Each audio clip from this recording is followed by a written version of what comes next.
we are very, privileged and very proud na isa sa mga co-awardee natin ay syempre makakapanayam natin ngayong umagang ito. Okay? So, one of the proud awardees of the second Philippine Finest Business Award and Outstanding Achievers. Of course, okay, let's call on Sir Wilson Bolante, the owner of Weller Rose Garden. Ayan. Okay, hello sir.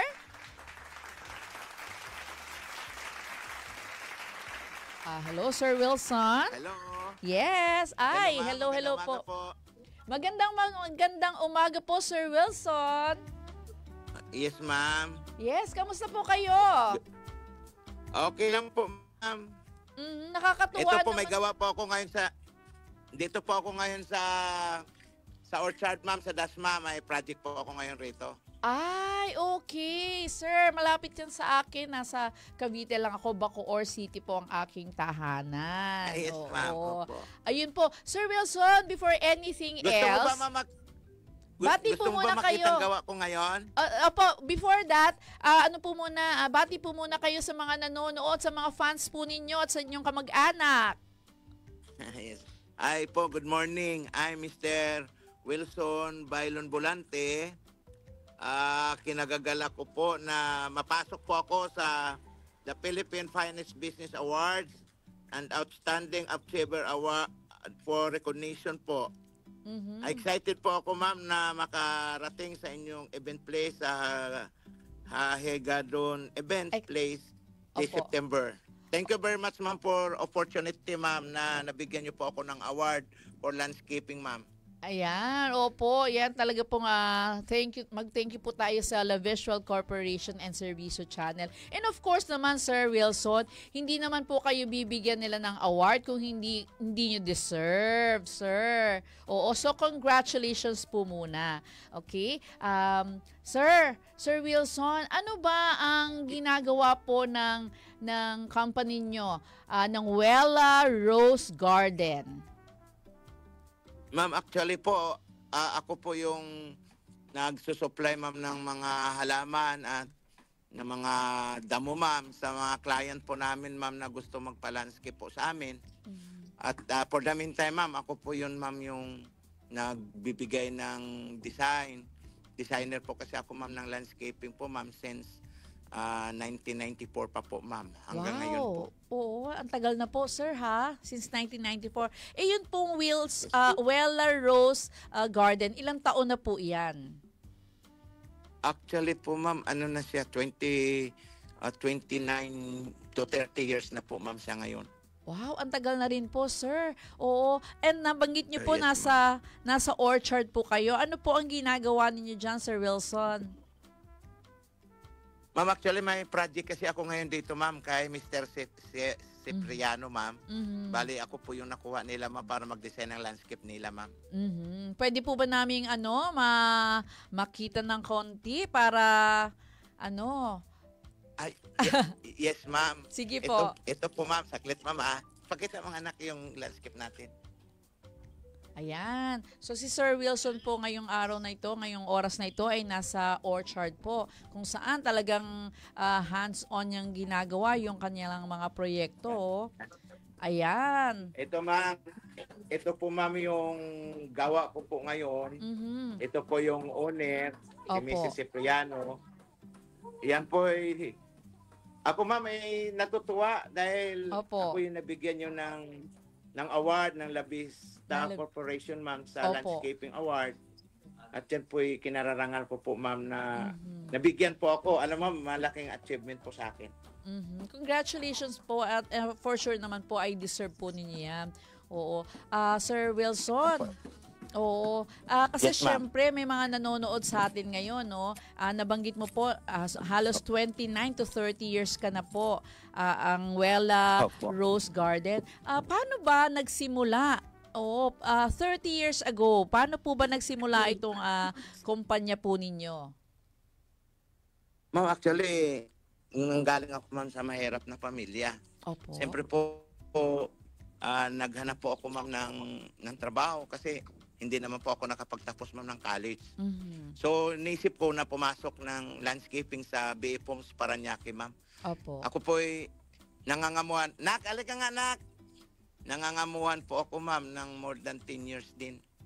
Opo. Oho. Kaya nakinuha ko muna po yung design ng landscape. Mhm. Tapos nung perfect ko na, ma'am, 17 design ng landscape po, ma'am, nagkaroon po ako, ma'am, ng konting puhunan. Ito po, tinayo ko po, ma'am, ang aking landscaping po, ma'am, sa Dasmariñas, Cavite po, ma'am. Okay. So, ibig sabihin, Sir Wilson, nung una, nabanggit mo nga po na kayo ay nangamuhan, empleyado po kayo. Yes, ma'am. Opo. Oo. So, mula sa pagiging empleyado, talagang tinutukan nyo na matutunan nyo po yung, sabi nyo po, 17 landscaping, no? Yes, ma'am. Opo. Design po, ma'am, Oh, ng yung landscape. design, opo. Tapos po, meron po Yes, ba ma'am. kayong mga, bukod syempre dun sa experience, meron po ba kayong mga inatenan na seminars or training? Yes, ma'am. Nak, paano ba to, Wilmer? Wilmer, paano? Hello, ma'am. Opo, sir. Naririnig ka po namin. Yes, ma'am. Opo. Opo, ma'am. Opo. Pasensya na, ma'am. Okay lang po. Medyo data lang ito. Pero, ma'am, ako kasi po ako po kasi nagiging empleyado din muna, ma'am, ako ng Lux Marketing Incorporated, ma'am, yung Electrolux, ma'am, nakilala. Okay. So, nag-ahinti muna po ako doon, simula. O bago ako, kasi ma'am, bata pa kasi ako, ma'am, nagtrabaho na ako. Opo. Para po, kasi walo kami magkakapatid, pangatlo ako. Mhm. Nagsapalaran ako sa Maynila kasi tubong Rua City ako, ma'am. Taga Roa City Ito po kayo. Opo. Yes, ma'am. Opo. Nakamit ko po, ma'am, yung ganito, ma'am, kahit pa paano doon sa mga sipag, ma'am.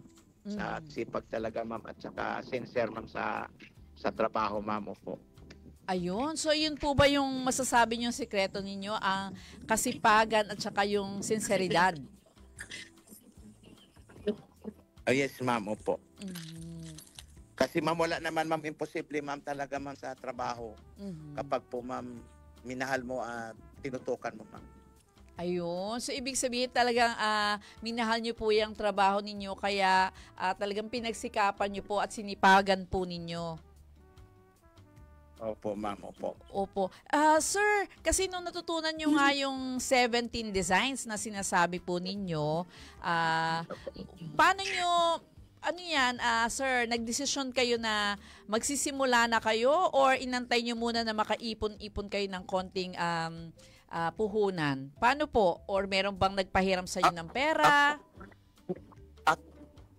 Actually po, ma'am, nung nangamuhan kasi ako, ma'am, Opo. halos lahat to ng design ng amo ko, ma'am, nandaan ko. Tapos in-apply ko, ma'am, ng pasikreto doon din sa kanyang trabaho.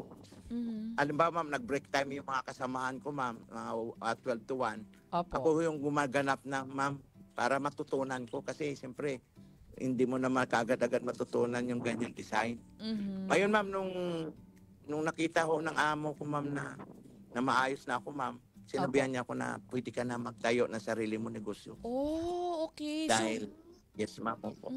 In-encourage kayo talaga nung inyong naging Yes, boss. ma'am. Wow, napaka Yes, ano ma'am. naman po, napaka swerte at saka talaga namang isang malaking parang pagpapala, sir, no? Blessing po sa inyo yung naging Yes, ma'am. amo din po ninyo. Oo. Sa Sir Wilson, sa 30 years na ng Wella Rose Garden, meron na po ba kayong mga empleyado na ngayon ay nagsisimula na rin ng kanilang sariling negosyo? Ma'am, to be honest with you, yan, ma'am, ang pinakamalaki kong achievement sa buhay. Wow, okay Yung po. isang barangay halos sa amin ho, sa Sampaloc Port, Dasmariñas, Cavite po. Ako, ma'am, ang founder ng landscape. Alam mo ba, ma'am, na napakasaya, na napakaganda na nung nakikita mo po mga tao ko dati na halos naghihikaw sa buhay, Opo. nang naturuan ko sila at nabigyan ko sila ng trabaho. Ngayon, ma'am, yung hindi mababayaran mo ng pera, yung makita mo yung mga tao mo umaasinso dahil sa'yo. Kaya yan, ma'am, pinakamalaking achievement ko, ma'am, sa buhay, yung nakatulong ako, ma'am, sa aking kapwa, ma'am. Wow, naku, saludo sir. Saludo ako sa iyo, Sir Wilson, no. Imaginein mo, hindi lang isa, hindi lang dalawa, isang barangay ang natulungan mo. Yes, ma'am. Naku, congratulations. Oo, I'm sure, Sir Will. Isang barangay kasi, ma'am, ang natuto sa akin sa landscape sa amin lugar ho. Dahil nung dumating ako, ma'am, sa amin lugar, ma'am, halos walang landscaping, ma'am. So ngayon more than mga 32 contractors na, ma'am, lahat. Wow, Yung nanggaling po sa congratulations. akin. Sir Wilson, I'm sure yung dati mong boss, proud na proud po rin sa'yo. Yes, ma'am. Kaya lang patay na sila, ma'am. Okay, Opo, wala. sumalangit naman. Pero Oo. I'm sure po kung nabubuhay po siya, talagang even yung family po niya, magiging very proud kasi parang yung legacy po yung legacy nung dating boss napunta po sa inyo, and kayo naman po, nagkakaroon na rin kayo ng sariling legacy. Imagine, 32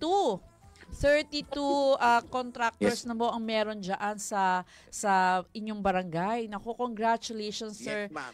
Wilson. At ako rin, gusto ko rin pong i-congratulate sila Sir Nero, ang La Visual Corporation, at saka syempre ang second Philippines Finest Business Awards and Outstanding Achievers na nakapag sila na meron na naman isa silang i-recognize na hindi lang deserve, sobrang deserve na talagang ma-recognize. Congratulations, Sir Wilson, at syempre sa mga taga Visual at sa Philippines Finest. Talagang grabe. Sir, meron po ba kayong gustong i-share dun sa mga taong gustong magsimulang magnegosyo? Yes, ma'am. Thank you, ma'am, sa panahon na binigay niyo po sa akin. Anyway po, sa mga kagaya ng nangangarap na gumandang buhay, para sa akin po, ang pag-aasinso ng buhay, hindi ganun kadali eh. Kailangan mong magsakripisyo, kailangan mong mahalin. At higit, ma'am, sa lahat, yung dapat yung enthusiasm ng tao, dapat mararamdaman po ng client mo yun, ma'am.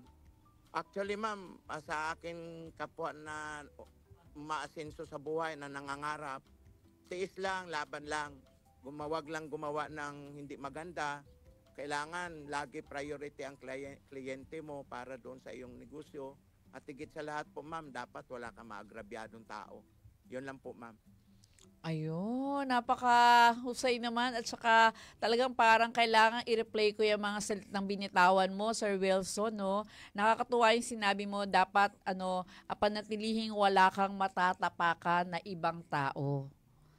Ayan, importante yan. So, sa pagsulong, sa pagtaas natin, sana madala natin yung iba sa pagtaas at hindi tapakan yung ibang nasa ibaba. Tama po. Ayan, ako, Sir Wilson, I hope makilala po, ma-meet ko po kayo in person. At saka, sir, siguro pwede rin natin pong i-feature ang inyong story sa Shoptertainment para naman yung mga business people or yung mga gustong magsimula na magkaroon ng negosyo, ma-inspire po sa pinagdaanan ninyo, sa experience po ninyo. Ayan, sir. Sige po, makikipag-usap na lang po ako sa La Visual tungkol po dyan. Ayan. Sir, meron po ba kayong gustong pasalamatan? Yes, ma'am. Opo. Una-una, ma'am, nagpapasalamat po ako, ma'am, sa mahal ng Panginoon, ma'am, na binigyan niya po ako ng ganitong talent. Mhm. Pangalawa, ma'am, siyempre sa aking asawa, kay Sarah Jean po. Tapos sa aking mga anak na nabigyan ako ng Panginoon ng mga mabubuting anak na hanggang ngayon nagiging tauhan ko sila kahit mga professional na. Katulong-tulong ko po sila sa aking business. At higit sa lahat po, ma'am, salamat din po, ma'am, sa award na binigay mo sa akin. Kasi para sa akin, yung tumanggap ng ganitong award, ma'am, ay malaking achievement mo, ma'am, sa akin. Lalong-lalo po, ma'am, yung ganito pong hanap buhay na halos hindi biro magla-landscaping, ma'am, dahil ulan at init din po ito. Mhm. Pero alam mo ba, ma'am, na proud ako na naging landscaping po ako, ma'am. Maraming salamat po. Ayan. So, congratulations, Sir Wilson. Hindi ito ang, ang huling pagkakataon, sir. Kasi marami ka pang may inspire na mga gustong magnegosyo din po. Okay? So, sir, kung sakasakali po na merong gusto pong magpa-landscape sa inyo po, no? Paano naman po nila kayo makokontak? Actually po, ma'am, ilike lang po, ma'am, ang page ko, ma'am, Wela Rose Garden, ma'am. Ayun. Tapos Okay, contact, so, ma'am. Yes, ma'am. opo. Tapos contact, ma'am, sa telephone number 0916-613-3911. Okay. So, sa gusto pong mag-inquire kay Sir Wilson, pwede nyo po siyang bisitahin sa kanyang FB page, Wela Rose Garden. Nandoon din naman po ang kanyang telephone number, ang kanyang cellphone number, at makakausap niyo na po si Sir Wilson Bolante. Ayan, thank you so much, sir. At sana makakita pa kami ng iba't ibang yung mga landscape projects po ninyo. Ayan, thank you so much, Sir Wilson, and congratulations po and more power. Thank you so much. Salamat po. Yes. Thank you po. Bye-bye po. Okay, so ayun po si Sir Wilson Bolante, ang owner po ng Wela Rose Garden. Nakaka-inspire naman yung kanyang shinare na from being a salesman, tapos nangamuhan siya sa may BF Homes na tapos natutunan niya kung paano ang pag-landscape.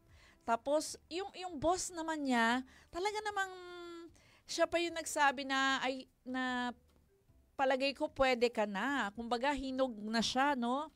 Na nakitaan siya ng potential.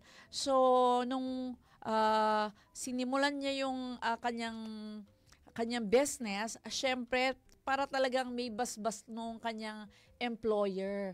At ngayon, namamayagpag naman si Sir bilang isang landscape artist. At syempre, bilang isang negosyante. At hindi lang negosyante kasi sabi nga niya, meron na siyang mga natulungan, not just one, but about 30 plus, 32 na meron na ring mga negosyo ng pagla-landscape. Naku, congratulations talaga, no? So 30 years niya, halos 30 na rin po, more than 30 na po ang kanyang natulungan. Good job! At saka talagang nakakatuwa yung mga ganitong mga story na malalaman mo na merong mga legacy na iiwanan sa mga maraming tao, maraming pamilya. At saka syempre, magandang kumbaga, magandang tulong para sa ekonomiya ng ating bansa. Ayun. And of course, congratulations din sa the Second Philippines Finest Business Awards and Outstanding Achievers, kasi syempre sila yung kumbaga nag-recognize dito sa napaka-deserving na individual, napaka-deserving na tao. At sabi nga ni Sir Wilson, kapit lang. Ayan, pagtiyagaan lang. Yun. At importante, sipag, tiyaga at walang tatapakan na tao. Ayan, 'di ba? Ang dami namang words of wisdom na iniwan sa atin ngayon ni Sir. Wow, really indeed congratulations. Ayun po. And